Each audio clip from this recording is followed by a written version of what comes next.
بسم اللہ الرحمن الرحیم۔ السلام علیکم ورحمۃ اللہ وبرکاتہ۔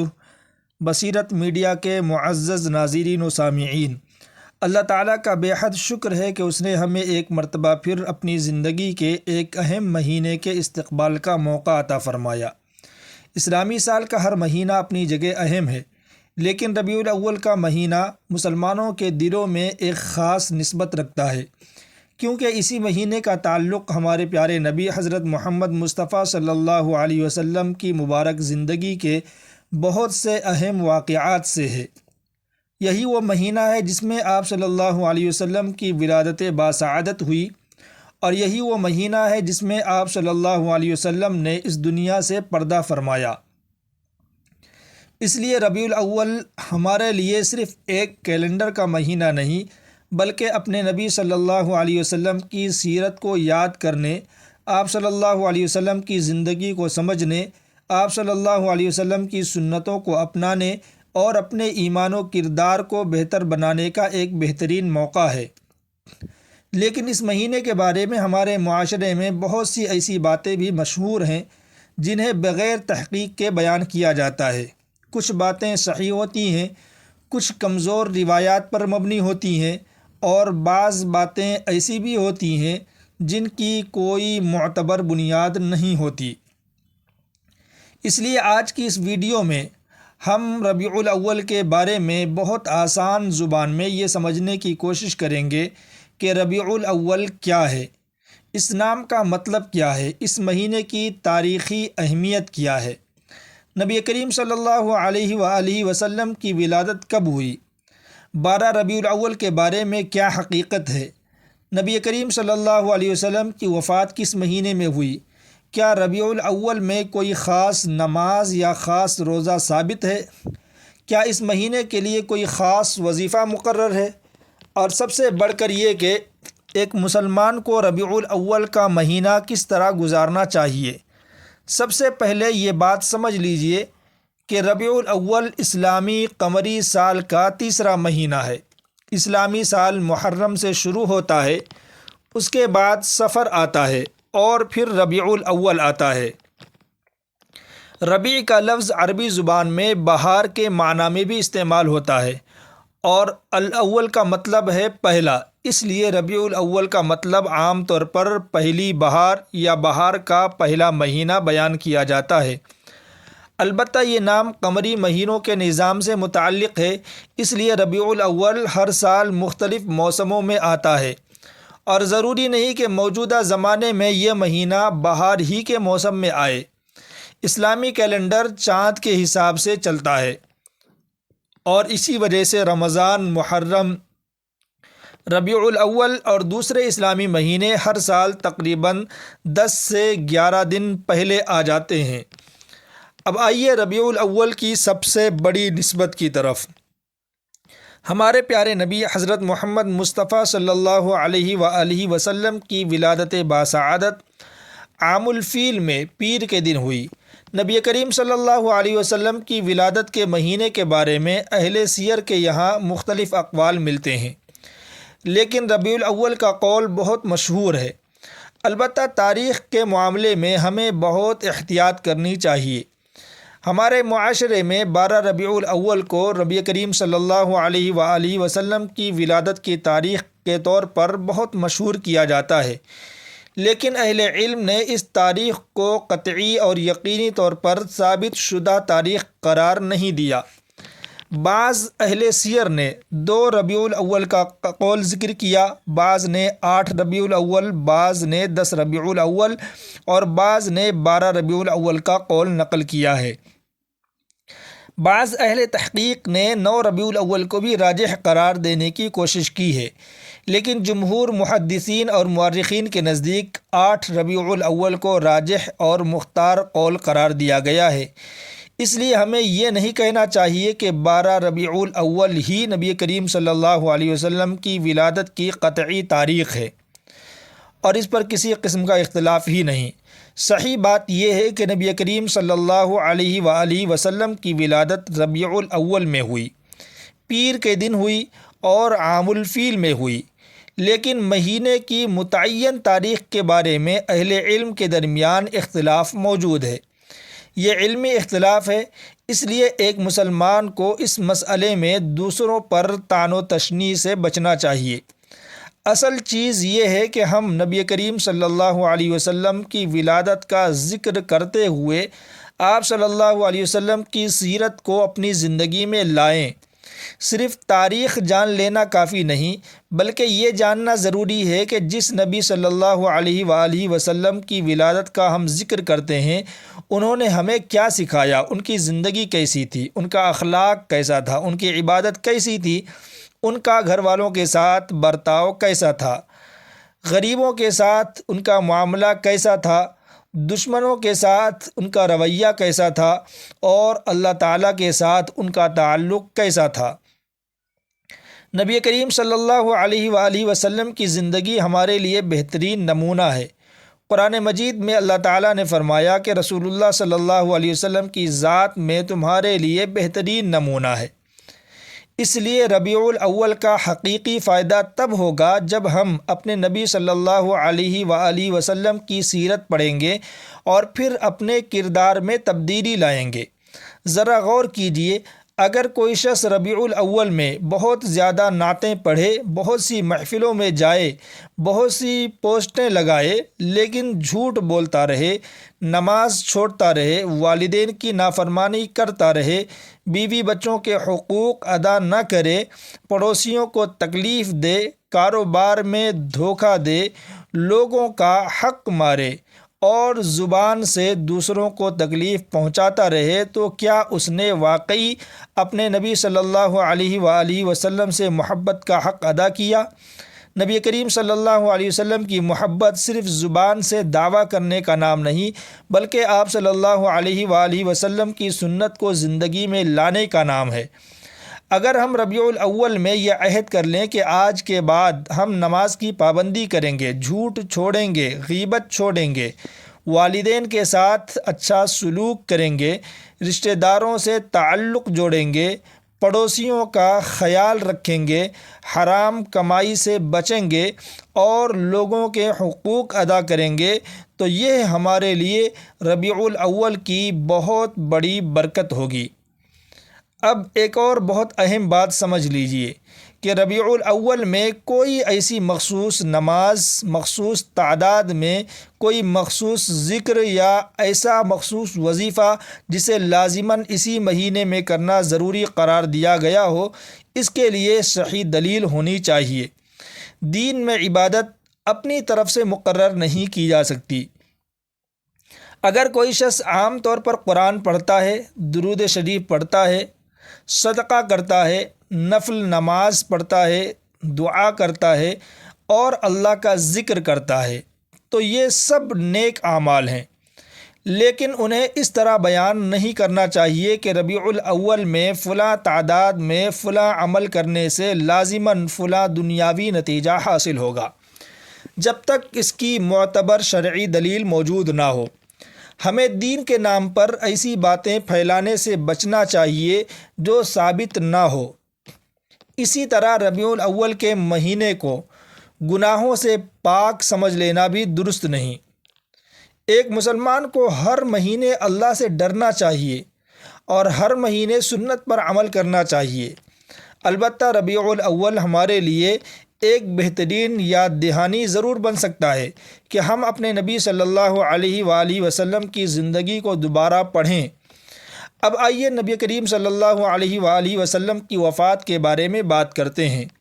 یہ حقیقت بہت غور طلب ہے کہ جس مہینے کو ہم آپ صلی اللہ علیہ وسلم کی ولادت کے حوالے سے یاد کرتے ہیں، اسی مہینے میں آپ صلی اللہ علیہ وسلم کی وفات بھی ہوئی۔ نبی کریم صلی اللہ علیہ وسلم کی وفات سن 11 ہجری میں ربیع الاول کے مہینے میں ہوئی اور آپ صلی اللہ علیہ وسلم کی وفات پیر کے دن ہوئی۔ وفات کی تاریخ کے بارے میں بھی اہل علم کے درمیان اختلاف ہے، اگرچہ 12 ربیع الاول کا قول بہت مشہور ہے۔ اس پہلو پر غور کرنے سے انسان کے دل میں ایک عجیب کیفیت پیدا ہوتی ہے۔ دنیا کی ہر زندگی کو موت کا سامنا کرنا ہے، ہمارے نبی صلی اللہ علیہ وسلم بھی دنیا سے تشریف لے گئے، صحابہ کرام رضی اللہ عنہم نے بھی دنیا کو چھوڑا، بڑے بڑے بادشاہ اور طاقتور لوگ بھی دنیا سے چلے گئے، اور ہم سب نے بھی ایک دن اس دنیا سے جانا ہے۔ اس لیے ربیع الاول ہمیں صرف خوشی اور ولادت کی یاد نہیں دلاتا، بلکہ آخرت کی تیاری کی بھی یاد دلاتا ہے۔ ہمیں سوچنا چاہیے کہ اگر آج ہماری زندگی کا آخری دن ہو تو ہم اپنے رب کے سامنے کیا لے کر جائیں گے؟ کیا ہماری نمازیں درست ہیں؟ کیا ہماری کمائی حلال ہے؟ کیا ہم نے کسی کا حق مارا ہے؟ کیا کسی کی دل آزاری کی ہے؟ کیا والدین ہم سے خوش ہیں؟ کیا ہمارے گھر والے ہمارے اخلاق سے مطمئن ہیں؟ کیا ہم نے کبھی کسی غریب کی مدد کی؟ کیا ہم قرآن سے جڑے ہوئے ہیں؟ کیا ہم نبی کریم صلی اللہ علیہ وسلم کی سنت کو اپنی زندگی میں لانے کی کوشش کرتے ہیں؟ یہ وہ سوالات ہیں جو ربیع الاول کے موقع پر ہمیں اپنے آپ سے کرنے چاہیے۔ نبی کریم صلی اللہ علیہ وسلم کی سیرت کا ایک بہت بڑا سبق حسن اخلاق ہے۔ آپ صلی اللہ علیہ وسلم لوگوں کے ساتھ نرمی سے پیش آتے تھے، کمزوروں کا خیال رکھتے تھے، بچوں سے محبت کرتے تھے، عورتوں کے حقوق کی تاکید فرماتے تھے، پڑوسیوں کے حقوق بتاتے تھے اور لوگوں کو اللہ تعالیٰ کی طرف بلاتے تھے۔ آج ہم اپنے آپ سے پوچھیں کہ ہمارے اخلاق کیسے ہیں؟ ہم گھر میں کیسے ہیں؟ باہر لوگوں کے ساتھ کیسے ہیں؟ مسجد میں کیسے ہیں؟ کاروبار میں کیسے ہیں؟ اگر کوئی ہماری بات نہ مانے تو ہمارا رویہ کیا ہوتا ہے؟ اگر کوئی ہمیں برا بھلا کہہ دے تو ہم کیا کرتے ہیں؟ اگر کوئی ہمارا حق روک لے تو ہم کس طرح جواب دیتے ہیں؟ اگر ہم واقعی نبی کریم صلی اللہ علیہ وسلم سے محبت کرتے ہیں تو ہمیں اپنے اخلاق کو بہتر بنانا ہوگا۔ ربیع الاول کا ایک بہترین عملی منصوبہ یہ ہو سکتا ہے کہ ہم روزانہ نبی کریم صلی اللہ علیہ وسلم کی سیرت کا کچھ حصہ پڑھیں، چاہے 10 منٹ پڑھیں، 15 منٹ پڑھیں، لیکن باقاعدگی سے پڑھیں۔ اپنے بچوں کو بھی سیرت سنائیں، انہیں صرف یہ نہ بتائیں کہ نبی صلی اللہ علیہ وسلم کی ولادت کب ہوئی، بلکہ یہ بتائیں کہ آپ صلی اللہ علیہ وسلم بچوں سے کیسے محبت کرتے تھے، اپنے اہل خانہ کے ساتھ کیسے رہتے تھے، کھانے پینے کے آداب کیا سکھائے، سلام کرنے کا طریقہ کیا بتایا، پڑوسیوں کے حقوق کیا بتائے، سچ بولنے کی کتنی تاکید کی اور نماز کی کتنی اہمیت بیان فرمائی۔ ہمارے گھروں میں اگر ربیع الاول کے موقع پر بچوں کے ساتھ بیٹھ کر سیرت کا ایک واقعہ پڑھا جائے اور پھر بچوں سے پوچھا جائے کہ ہم اس واقعے سے کیا سبق لے سکتے ہیں، تو یہ تربیت کا بہت اچھا ذریعہ بن سکتا ہے، کیونکہ صرف معلومات یاد کرانا کافی نہیں، اصل مقصد تربیت ہے۔ آج ہمارے بچے بہت سی چیزیں جانتے ہیں، لیکن انہیں یہ سکھانا ضروری ہے کہ صحیح اور غلط میں فرق کیسے کرنا ہے، سچائی کیا ہے، امانت کیا ہے، بڑوں کا احترام کیا ہے، چھوٹوں سے محبت کیا ہے اور اللہ تعالیٰ سے تعلق کیا ہے۔ نبی کریم صلی اللہ علیہ وسلم کی سیرت دراصل مکمل تربیت کا ایک عظیم خزانہ ہے۔ ربیع الاول میں ہمیں درود شریف کی کثرت بھی کرنی چاہیے۔ نبی کریم صلی اللہ علیہ وآلہ وسلم پر درود بھیجنا بہت بڑی سعادت ہے، لیکن درود کے ساتھ ساتھ سنت کی پیروی بھی ہونی چاہیے۔ اگر ہماری زبان پر درود ہو لیکن ہماری زندگی سنت کے خلاف ہو تو ہمیں اپنے آپ کو درست کرنے کی ضرورت ہے۔ درود محبت کا اظہار ہے اور سنت محبت کا عملی ثبوت ہے۔ ایک شخص اگر اپنے محبوب کی بات کو مانتا ہی نہیں تو اس کا محبت کا دعویٰ کمزور نظر آتا ہے۔ اسی لیے ہمیں درود بھی پڑھنا ہے اور سنت بھی اپنانی ہے۔ ربیع الاول کے بارے میں ایک اور اہم مسئلہ یہ ہے کہ بعض لوگ اس مہینے کے ہر دن کو خاص سمجھ کر ایسے اعمال مقرر کر لیتے ہیں جن کی شریعت میں کوئی خاص دلیل نہیں۔ ہمیں اس سے بچنا چاہیے۔ دین مکمل ہے، ہمیں دین میں اپنی طرف سے کوئی چیز شامل کرنے کی ضرورت نہیں۔ اگر کوئی نیکی کرنی ہے تو ایسی نیکی کریں جو پہلے ہی شریعت میں ثابت ہے۔ قرآن پڑھیں، نماز پڑھیں، درود پڑھیں، صدقہ کریں، سیرت پڑھیں، والدین کی خدمت کریں، رشتہ داروں سے اچھا سلوک کریں، غریبوں کی مدد کریں، لوگوں کو معاف کریں اور اپنے گناہوں سے توبہ کریں۔ یہی وہ کام ہیں جو ہر وقت فائدہ دیتے ہیں۔ ربیع الاول کو صرف ایک رسم نہ بنائیں بلکہ اصلاح کا مہینہ بنائیں۔ اگر آپ کی نماز میں کمی ہے تو نماز درست کریں۔ اگر فجر میں سستی ہوتی ہے تو فجر کی پابندی شروع کریں۔ اگر قرآن سے دوری ہے تو روزانہ قرآن کا ایک رکوع پڑھنے کا معمول بنائیں۔ اگر زبان پر غیبت ہے تو غیبت چھوڑنے کی کوشش کریں۔ اگر کسی سے ناراضی ہے تو صلح کریں۔ اگر کسی کا قرض دینا ہے تو ادا کرنے کا منصوبہ بنائیں۔ اگر کسی کا حق دبایا ہے تو اسے واپس کریں۔ اگر والدین زندہ ہیں تو ان کی خدمت کریں، اور اگر دنیا سے جا چکے ہیں تو ان کے لیے دعا کریں۔ یہی وہ تبدیلی ہے جو ربیع الاول کو ہماری زندگی کے لیے واقعی مفید بنا سکتی ہے۔ اب ذرا نبی کریم صلی اللہ علیہ وآلہ وسلم کی زندگی کے چند بڑے سبق یاد کرتے ہیں۔ آپ صلی اللہ علیہ وسلم نے ہمیں توحید سکھائی، یعنی اللہ کو ایک ماننا اور صرف اسی کی عبادت کرنا۔ آپ صلی اللہ علیہ وسلم نے نماز سکھائی۔ آپ صلی اللہ علیہ وسلم نے سچائی اور امانت داری سکھائی۔ آپ صلی اللہ علیہ وسلم نے حیا سکھائی۔ آپ صلی اللہ علیہ وسلم نے عدل سکھایا۔ آپ صلی اللہ علیہ وسلم نے رحم دلی سکھائی۔ آپ صلی اللہ علیہ وسلم نے معاف کرنا سکھایا۔ آپ صلی اللہ علیہ وسلم نے پڑوسیوں کے حقوق سکھائے۔ آپ صلی اللہ علیہ وسلم نے والدین کے حقوق سکھائے۔ آپ صلی اللہ علیہ وسلم نے یتیموں کا خیال رکھنے کی تعلیم دی۔ آپ صلی اللہ علیہ وسلم نے مسکینوں اور محتاجوں کی مدد کی ترغیب دی۔ آپ صلی اللہ علیہ وسلم نے تجارت میں دیانت داری سکھائی۔ آپ صلی اللہ علیہ وسلم نے شوہر اور بیوی کے حقوق بتائے۔ آپ صلی اللہ علیہ وسلم نے بچوں کی تربیت کا طریقہ بتایا۔ آپ صلی اللہ علیہ وسلم نے ہمیں بتایا کہ طاقتور وہ نہیں جو دوسروں کو گرا دے، بلکہ اصل طاقتور وہ ہے جو غصے کے وقت اپنے نفس پر قابو رکھے۔ اگر ہم ربیع الاول میں ان تعلیمات میں سے صرف چند چیزوں کو اپنی زندگی میں لے آئیں تو یہ ہمارے لیے بہت بڑی کامیابی ہوگی۔ اب ایک سوال بہت سے لوگ پوچھتے ہیں کہ ربیع الاول میں خوشی منانی چاہیے یا غم؟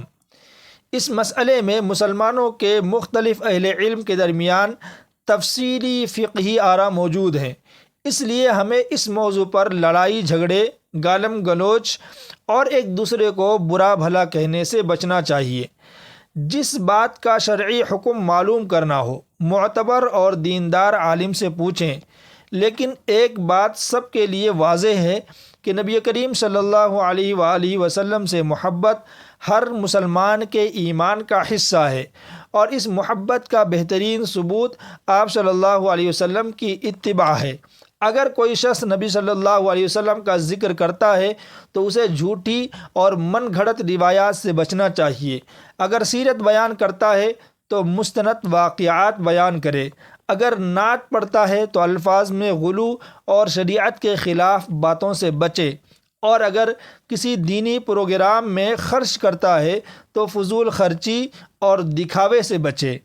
ہمیں دین کو محبت، علم اور سنت کے ساتھ آگے بڑھانا ہے۔ نبی کریم صلی اللہ علیہ وسلم کی محبت میں سب سے خوبصورت بات یہ ہے کہ انسان اپنی زندگی بدل لے۔ اگر ربیع الاول سے پہلے ایک شخص گناہوں میں مبتلا تھا اور ربیع الاول کے بعد نماز کا پابند ہو گیا، قرآن سے جڑ گیا، جھوٹ چھوڑ دیا، والدین کی خدمت شروع کر دی، حرام کمائی چھوڑ دی اور لوگوں کے حقوق ادا کرنے لگا، تو سمجھیں کہ ربیع الاول اس کی زندگی میں حقیقی تبدیلی لے آیا۔ لیکن اگر مہینہ آیا، کچھ دن نعرے لگے، کچھ پوسٹیں لگیں، کچھ ویڈیوز دیکھیں اور پھر زندگی پہلے جیسی ہو گئی، تو ہمیں اپنے مقصد پر غور کرنا چاہیے۔ میرے محترم بھائیوں اور بہنوں، ربیع الاول آنے سے پہلے آج ہی اپنے لیے ایک چھوٹا سا منصوبہ بنا لیجئے۔ پہلے 5 وقت کی نماز کی پابندی کا عہد کریں۔ دوسرے، روزانہ کچھ قرآن پڑھنے کا معمول بنائیں۔ تیسرے، روزانہ درود شریف کی کثرت کریں۔ چوتھے، نبی کریم صلی اللہ علیہ وآلہ وسلم کی سیرت کی کوئی مستند کتاب پڑھیں یا سنیں۔ پانچویں، اپنے اخلاق کی اصلاح کریں۔ چھٹے، اپنے والدین اور گھر والوں کے ساتھ حسن سلوک کریں۔ ساتویں، کسی غریب یا ضرورت مند کی مدد کریں۔ آٹھویں، کسی ایسے شخص سے صلح کریں جس سے آپ کی ناراضگی چل رہی ہے۔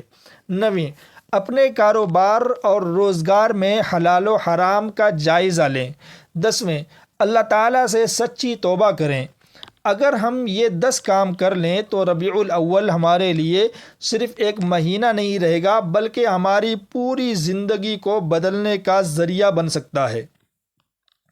یاد رکھیے، نبی کریم صلی اللہ علیہ وآلہ وسلم کی سیرت صرف کتابوں میں پڑھنے کے لیے نہیں بلکہ زندگی میں اتارنے کے لیے ہے۔ آپ صلی اللہ علیہ وسلم نے جس طرح اللہ تعالیٰ کی عبادت کی، ہمیں بھی عبادت کرنی ہے۔ آپ صلی اللہ علیہ وآلہ وسلم نے جس طرح لوگوں کے ساتھ رحم کیا، ہمیں بھی رحم کرنا ہے۔ آپ صلی اللہ علیہ وآلہ وسلم نے جس طرح سچائی اختیار کی، ہمیں بھی سچ بولنا ہے۔ آپ صلی اللہ علیہ وسلم نے جس طرح امانت ادا کی، ہمیں بھی امانت ادا کرنی ہے۔ آپ صلی اللہ علیہ وسلم نے جس طرح معاف کیا، ہمیں بھی معاف کرنے کی عادت ڈالنی ہے۔ آپ صلی اللہ علیہ وسلم نے جس طرح اپنے گھر والوں کے ساتھ حسن سلوک کیا، ہمیں بھی اپنے گھر والوں کے ساتھ حسن سلوک کرنا ہے۔ یہی سیرت ہے، یہی محبت ہے اور یہی ربیع الاول کا سب سے بڑا پیغام ہے۔ آخر میں ایک بار پھر یہ بات یاد رکھیں کہ نبی صلی اللہ علیہ وسلم کی ولادت کی تاریخ کے بارے میں 12 ربیع الاول مشہور ضرور ہے، لیکن اسے قطعی اور متفق علیہ تاریخ کہنا درست نہیں۔ اہل سیر نے مختلف تاریخیں بیان کی ہیں اور بعض اہل علم نے 8 یا 9 ربیع الاول کو راجح قرار دیا ہے۔ اس لیے اس مسئلے کو جھگڑے کا سبب نہ بنائیں۔ ہمیں اصل مقصد پر توجہ دینی چاہیے، اور اصل مقصد نبی کریم صلی اللہ علیہ وآلہ وسلم کی سیرت کو سمجھنا، آپ صلی اللہ علیہ وآلہ وسلم سے محبت کرنا اور آپ صلی اللہ علیہ وآلہ وسلم کی سنت پر چلنا ہے۔ اللہ تعالی ہمیں اپنے محبوب نبی حضرت محمد مصطفیٰ صلی اللہ علیہ وسلم کی سچی محبت عطا فرمائے، آپ صلی اللہ علیہ وسلم کی سنتوں پر عمل کرنے کی توفیق عطا فرمائے، ہمارے گھروں میں نماز، قرآن، ذکر، اخلاق اور محبت پیدا فرمائے، ہمارے والدین کو خوش رکھے، ہماری اولاد کو نیک بنائے، ہماری روزی میں حلال برکت عطا فرمائے، ہمارے گناہوں کو معاف فرمائے اور ہمیں دنیا سے ایمان کی حالت میں رخصت فرمائے۔ اے اللہ، ہمیں اپنے نبی صلی اللہ علیہ وسلم کی سیرت پڑھنے، سمجھنے اور اپنی زندگی میں نافذ کرنے کی توفیق عطا فرما۔ اے اللہ، ہمارے دلوں میں اپنے حبیب محمد مصطفیٰ صلی اللہ علیہ وآلہ وسلم کی محبت کو مضبوط فرما اور ہمیں ان لوگوں میں شامل فرما جن کے اخلاق اور اعمال تیرے محبوب صلی اللہ علیہ وآلہ وسلم کی سنت کے مطابق ہوں۔ آمین یا رب العالمین۔ ناظرین، اگر آپ کو یہ معلومات مفید لگی ہوں تو اس ویڈیو کو دوسروں تک ضرور پہنچائیں، خاص طور پر اپنے گھر کے بچوں اور نوجوانوں تک، تاکہ ربیع الاول صرف ایک نام نہ رہے بلکہ ہماری نسلوں کے لیے سیرت نبوی صلی اللہ علیہ وسلم کو سمجھنے اور اپنی زندگی سنوارنے کا ذریعہ بن جائے۔ اللہ تعالی ہم سب کو دین کی صحیح سمجھ عطا فرمائے اور نبی کریم صلی اللہ علیہ وآلہ وسلم کی سنت پر چلنے والا بنائے۔ آمین یا رب العالمین۔ السلام علیکم ورحمۃ اللہ وبرکاتہ۔